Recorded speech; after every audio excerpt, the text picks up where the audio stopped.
pesantren mengundang Rocky Gerung berbicara logika, berbicara akal sehat. Saya kira kolbu itu, Bang Rocky, itu adalah terminologi Quran. Penjelasannya harus dia cari di Quran. Dia tidak sama dengan akal sehat versi Rocky Gerung seperti yang saya baca selama. Saya sebutkan, memang betul saya sebutkan itu. Saya terangkan ya. Agama memang tiba pada mereka yang dungu. Pak Zainal, tenang dulu Pak Zainal. Agama Islam tiba, saya terangkan realitasnya ya. Realitasnya Nabi Muhammad membawa Islam pada kaum jahiliyah. Pak Zainal, silakan duduk dulu. Anda silakan duduk. Saya moderator di sini. Anda duduk. Saya kalau pembicara aja Anda sudah saya debatin juga. Soal Rocky tidak cocok Anda di pesantren karena ini bicara akal sehat, sementara pesantren tidak bicara tentang akal sehat.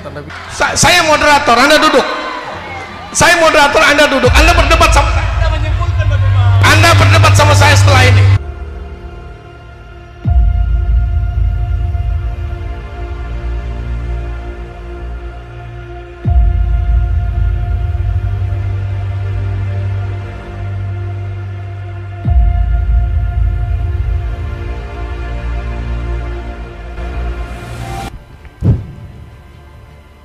Bismillahirrahmanirrahim. Assalamualaikum warahmatullahi wabarakatuh.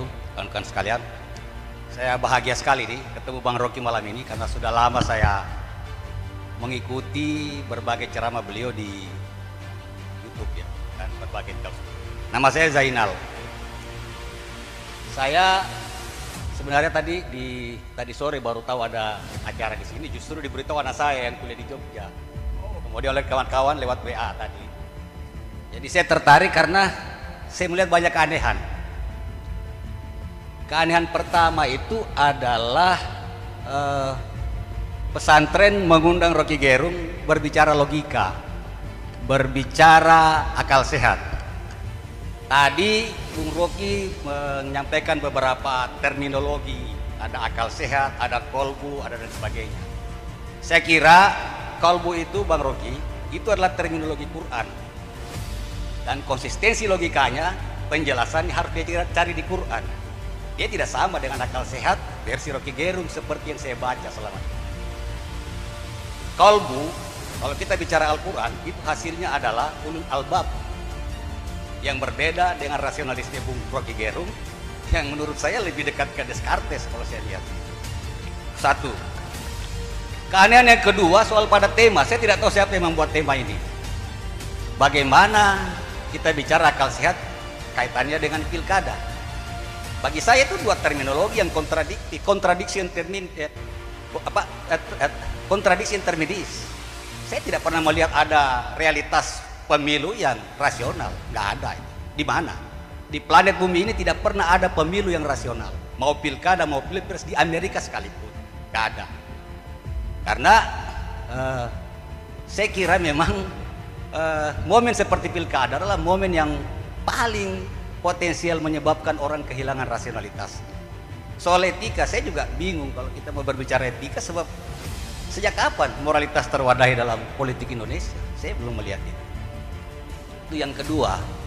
Dari sini saya coba agak sedikit melebar kaitannya dengan pemilu dan demokrasi, seperti yang saya coba mereview apa yang Bung Rocky pernah sering sampaikan dalam berbagai ceramah di kanal YouTube. Saya pernah mengikuti, mendengarkan ceramah Bung Rocky di satu kelas filsafat,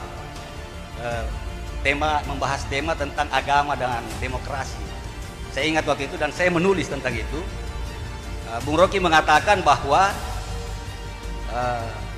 demokrasi itu adalah permainan orang-orang pintar, sementara agama itu adalah permainan orang-orang, diperuntukkan untuk orang-orang bodoh.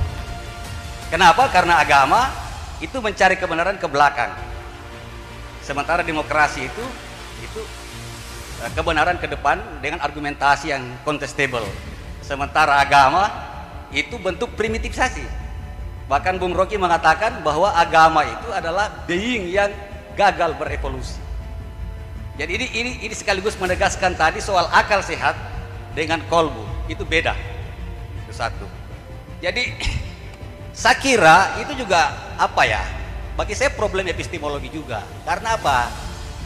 Demokrasi itu sendiri dibangun dari satu asumsi yang sesat sebenarnya. Demokrasi mengandaikan semua orang paham apa yang terbaik bagi dirinya, sehingga diberi otonomi untuk menentukan pilihan sendiri. Di mana realitasnya? Itu nggak ada. Bung Rocky ini kan orang yang paling sering mendungu-dungukan orang. Artinya kedunguan itu realitas. Terus bagaimana kita bisa rasionalisme pada demokrasi? Itu nggak mungkin bagi saya. Saya kira itu tadi yang saya ingin sampaikan. Saya kira memang tadi saya tegaskan kembali bahwa antara pesantren dengan Bung Rocky itu saya anggap aneh karena punya lompatan paradigmatik yang sangat jauh sebenarnya. Orang-orang pesantren ini percaya bahwa penggerak perubahan itu adalah ruh. Sementara Bung Rocky mendalilkan perubahan itu justru pada pola-pola produksi dan distribusi. Jadi bagi saya itu memiliki lompatan, ini keanehan. Ini keanehan yang ketiga. Satu kali lagi, terakhir. Saya kira Bung Rocky juga keliru membangun logika tentang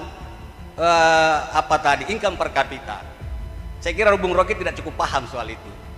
Income per kapita tertinggi di Asia Tenggara ini adalah Brunei Darussalam, tetapi dia negara yang paling miskin. Sementara soal utang, sementara utang yang terbanyak itu, kalau kita bandingkan dengan PDB, itu justru adalah pada Singapura. Singapura itu lebih dari 100% dari PDB-nya. Saya kira itu saja yang saya sampaikan. Saya kira. Sebentar ya, kita dialog akal sehat ya. Iya. Oke. Pak Zainal dari mana, Pak? Saya misionaris kami. Alumni HMI. Oke, terima kasih. Ada dosen baru. Saya mulai menerangkan ulang ya, yang dari belakang yang terakhir. Saya tidak membandingkan Singapura dengan Indonesia. Saya bandingkan Malaysia dengan Indonesia. Kan kalau Anda kritik, Anda mesti ucapkan, saya salah membandingkan Indonesia.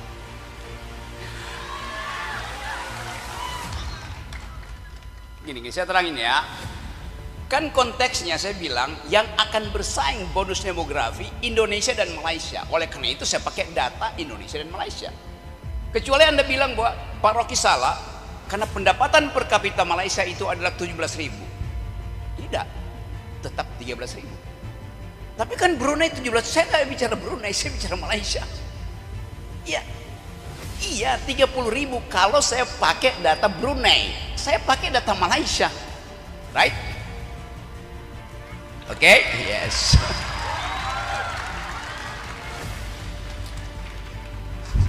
Satu hal itu. Yang kedua soal apa tadi? Apa?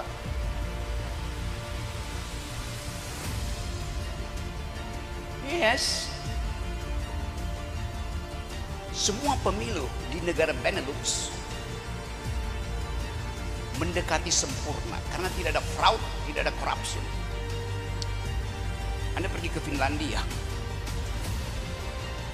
dasarnya adalah indeks korupsi. Kan kita ukur kekotoran politik pada korupsi itu. Indeks korupsi di Finlandia 98. Artinya cara membaca indeksnya, kalau indeks korupsi di Finlandia 98, di Indonesia 37, bacanya begini. Di Indonesia dari 100 orang tinggal 37 yang jujur. Di Finlandia dari 100 orang 98 jujur. Anda pergi ke Butan 100%. Karena itu pintu di Butan itu nggak pernah ditutup, nggak ada yang mau mencuri di situ. Oke. Jadi perbandingan itu saya maksudkan supaya kita mendekati Finlandia, supaya kita mendekati Singapura, mendekati Amerika. Kan begitu yang saya terangkan. Jadi memang nggak ada yang sempurna, iya, tapi kita jangan bikin makin tidak sempurna. That's the logic itu. Bagaimana misalnya kalau 2 minggu depan indeks korupsi kita tinggal 32, itu tidak membuktikan bahwa tidak ada negara yang sehat demokrasi ya. Pak Zainal sebentar, biar Pak Rocky bicara. Gini ya.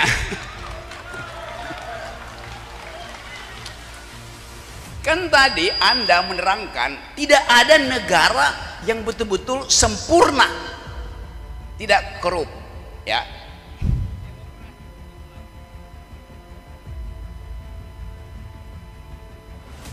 Oke, saya terangkan pelan-pelan ya.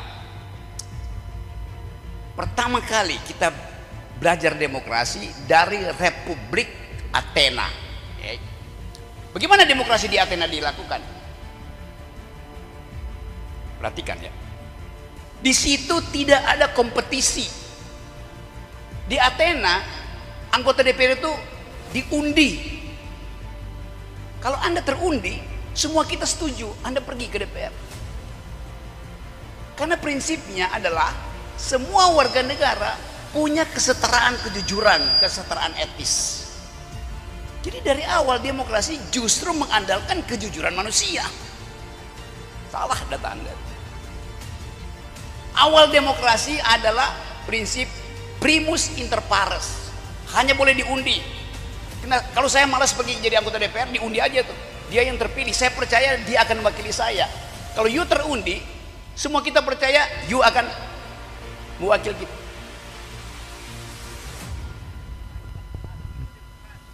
Ya, saya ngerti itu, bahwa akhirnya ada kompetisi.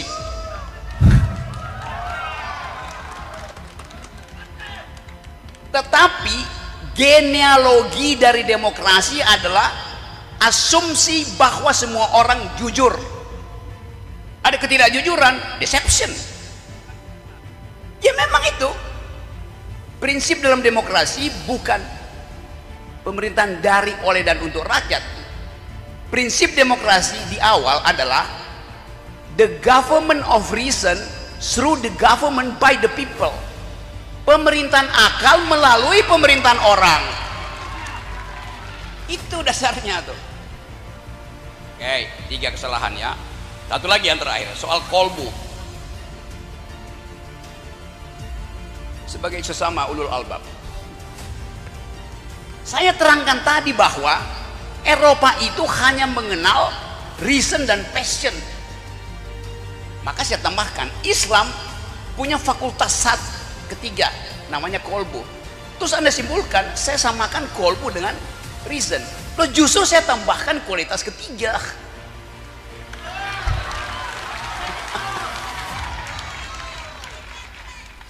Itu maksudnya.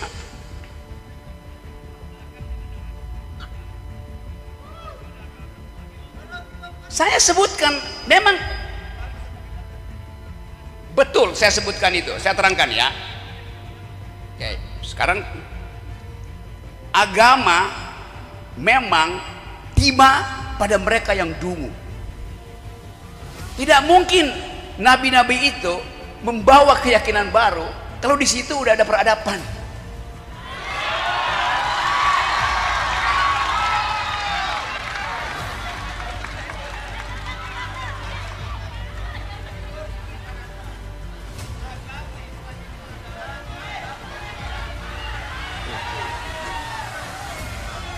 Pak Zainal, tenang dulu Pak Zainal. Agama Islam tiba. Oke, saya terangkan realitasnya ya. Realitasnya Nabi Muhammad membawa Islam pada kaum jahiliyah. Oke. Sudah cukup ya Pak Zainal ya.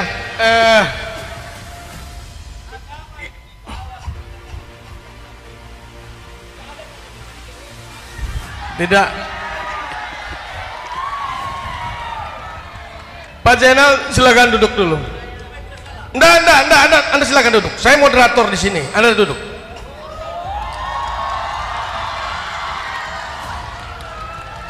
Saya moderator. Jadi kalau pembicara aja Anda sudah saya debatin juga. Soal Rocky tidak cocok Anda di pesantren karena ini bicara akal sehat, sementara pesantren tidak bicara tentang akal sehat, Anda bilang. Salah. Surah ayat pertama yang turun dari Quran apa? Islam mengajarkan tentang Iqra, itu tentang ilmu pengetahuan. Jadi akal sehat itu diperlukan dalam agama. Jadi pesantren mengundang ini karena mereka memang ini akal sehat mereka. Saya moderator, Anda duduk. Saya moderator, Anda duduk. Anda berdebat sama saya. Anda berdebat sama saya setelah ini. Di luar forum ini kita ketemu, kita berdebat.